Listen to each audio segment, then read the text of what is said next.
Bienvenue sur Prélude, le podcast qui raconte les histoires de nouveaux parents pour faire découvrir la réalité des joies et des difficultés des premiers mois qui suivent la naissance.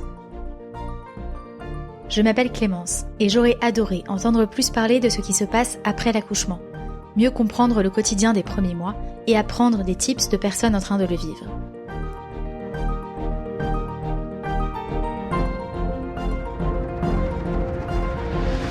La naissance d'un enfant est un tremblement de terre, m'avait dit une amie.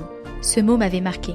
Mais la grossesse et la perspective d'un premier accouchement étaient déjà tellement mystérieuses que je ne me suis pas renseignée sur ce qu'il se passe une fois que l'on revient chez soi, avec ce petit être en plus dans la famille.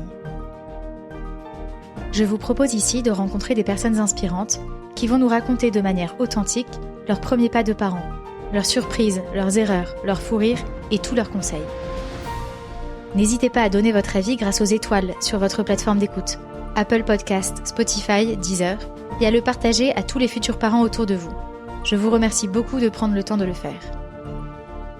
Dans ce premier épisode, je vous propose de discuter avec Capucine, une amie qui est devenue mère en mars 2020. Psychologiquement, il a fallu que j'appréhende cette partie-là. J'avais énormément peur de perdre la liberté que j'avais, de perdre la vie que j'avais, que j'adorais. Et j'avais l'impression que avoir un enfant, c'était un peu un fil à la patte.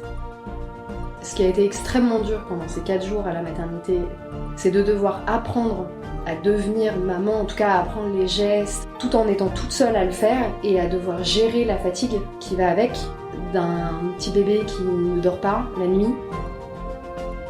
Vraiment, ça nous a aidés d'avoir un vrai 50-50 et d'avoir des perspectives de fin, du shift, comme un tour de garde, quoi. Cet épisode est très particulier pour moi, car nous avons accouché en même temps, à 12 heures d'écart, dans la même maternité, quelques jours après le début du confinement au printemps 2020. Nous avons vécu la période qui a suivi ensemble, avec une troisième amie, sur notre boucle WhatsApp, toutes les 3 confinées de notre côté.